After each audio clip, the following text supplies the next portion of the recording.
We're rolling. So Debbie, Yes.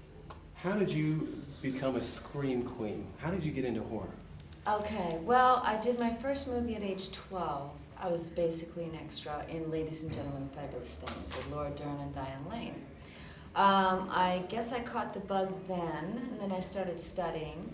I saved money, moved to New York, blah, blah, blah, fast forward, and started getting roles in horror movies, independent horror movies in New York City, and that was around 1988.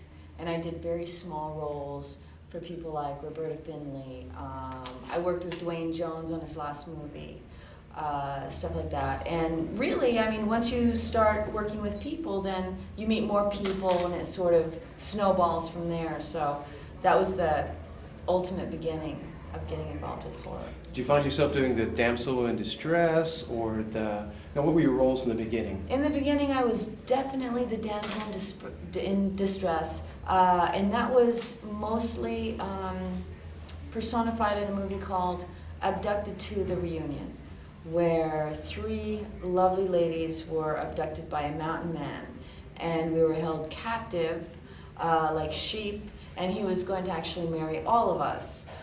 We did get away, and it was an action movie, and but I spent 4.5 weeks in the mountains of Canada, in Vancouver, crying and pleading and just absolutely exhausted after the experience, and that was sort of the ultimate victim role that I played. I did a few more in smaller films, and then probably about I did Romeo and Juliet in 95, which wasn't a victim role. And then 96, I started doing movies like Hell Block 13, where I played more of a demented character. She was a serial killer. And then once people started seeing me in that particular role, they started casting me in that role. So I would really say that since 96, I've been playing, crazier characters, which I much prefer. Excellent. Now, at one point in time, you had something happen to you that kind of sidetracked your career for a little while. Yeah. Can you tell us about that? Absolutely. In the summer of 2002, I was shooting a movie in Tennessee with some gentlemen who, they had all the paperwork. Everything was, very above board. They flew me down. They actually knew some people that I knew, so I felt pretty good about it. They flew me down. I shot all of my days, and on my very last day of shooting, it was the big climax of my character scene. And I sort of brought somebody home and I killed them. So the scene where I'm actually stabbing them to death, they put a fake body on the floor. And they gave me this fake prop to stab into the body as much as I could. And they had seen American Nightmare, which I play a real crazy, out of her mind serial killer. So they wanted me to sort of play that character, which I didn't because I don't like to repeat myself, but I knew what they wanted. They wanted somebody very much over the top. So I took the prop and I was, wheeling away, and they said cut. It wasn't playing well. It wasn't the performance, it was the prop. It didn't look real on, the video that they were shooting on. So they said, okay, step out just for a second. We're just gonna change the props up. So I stepped out. Of course, as the story goes, it was the last shot for my character, for the day, for everything. Sun was going down. So they said, okay, you've done the scene like 5 times. You know how to do the scene. So just take the prop, we switched the props, and basically do the same thing again. So I did. So I went through the scene, did A, B, C, D, E, picked up the prop, went over to the fake dead body, and I started wailing as hard as I could, just nuts on the body, and I just slammed down as hard as I could. And it turned out to be a real machete blade. That was all. It was very real, very sharp, and rusted, I might add. But there was no brace or edge between the handle and the blade. So when I slammed my hand down, it went right from the handle right onto the blade with full force. And so it went right through my fingers, and it cut everything in my fingers except for the bones, all the tendons, every single one, all the nerves. And it was just absolutely horrifying. I just dropped the blade and I looked at my hand. So this actually cut your fingers off? or cut them where they were just hanging? Or They were hanging, because the very back, the bone itself was severed, but it wasn't cut. So they were just hanging. So I just looked down and I said, you know, you better get me to a hospital. So luckily we're 2 blocks from a hospital, and I went to the hospital, and the doctors there, was a very small town, you have to keep in mind. So they kept looking at the injury, pouring water on it, which is very painful, not giving me any painkillers, nothing.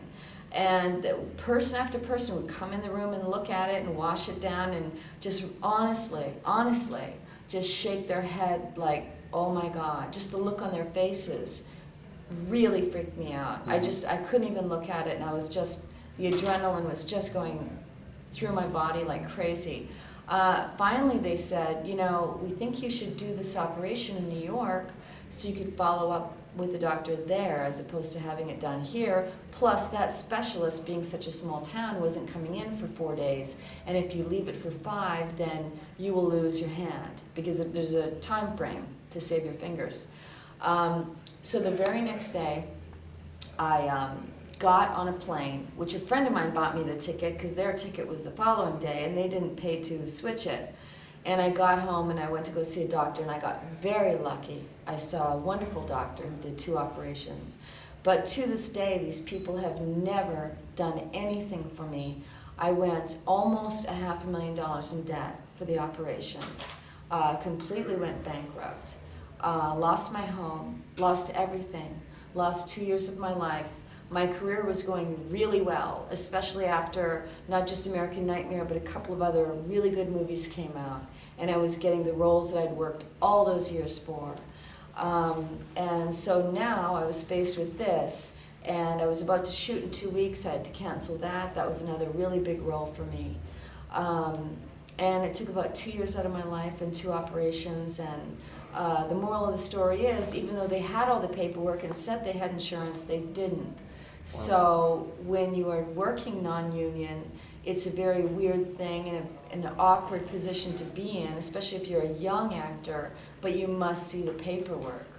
And to this day, you know, I'm suing them, but they're claiming no money, even though one of them has a trust fund, the other one has about 6 houses. Even though it's Tennessee, they're very, you know, don't cost a lot of money, but still, you know, it's all been on me, both the emotional, physical, financial, you know, depression, you name it. It's all been on me. And they finished the movie. They tried to take it around to festivals like nothing had happened.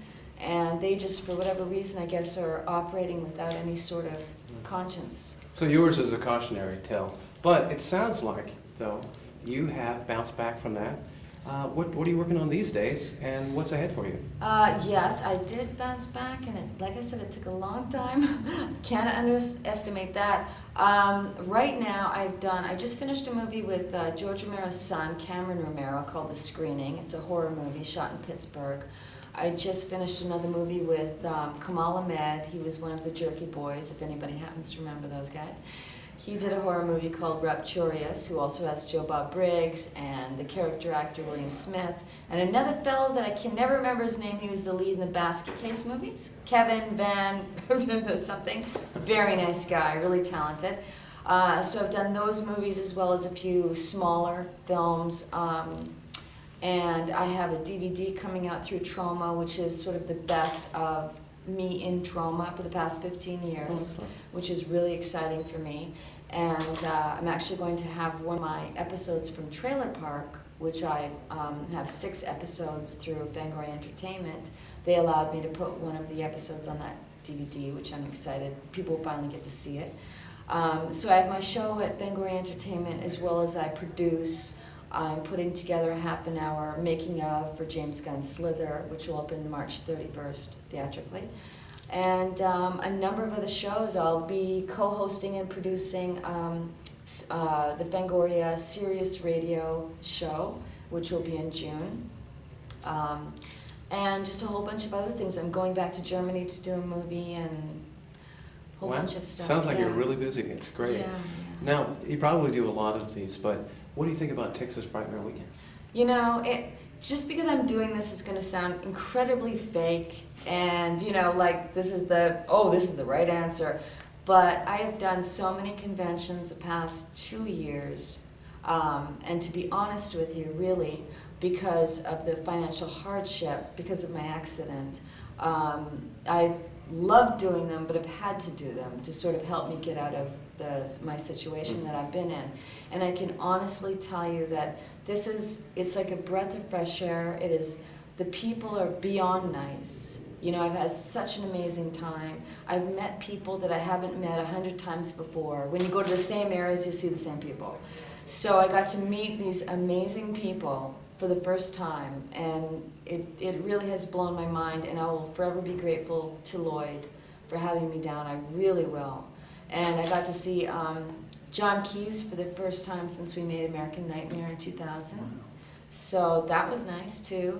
And just being here with all my friends, Lloyd and Joe Bob Briggs, and it just, between that and meeting all these great new people and treated so well, it's great. I mean, wherever I go, I get a certain amount of things within my contract, but you know, it's really the people that make it. You know, it's not about the hotel or this or that, it's about the people. And I have yet, knock on wood, to have any problem with anybody, and it's just been really, really good for me, especially coming off of everything I've come off of. So I'm just so happy. You have no idea. Well, don't worry. You come across very genuine, and we really enjoyed having you. Thank you very much. Thank you. Thank you very, very much.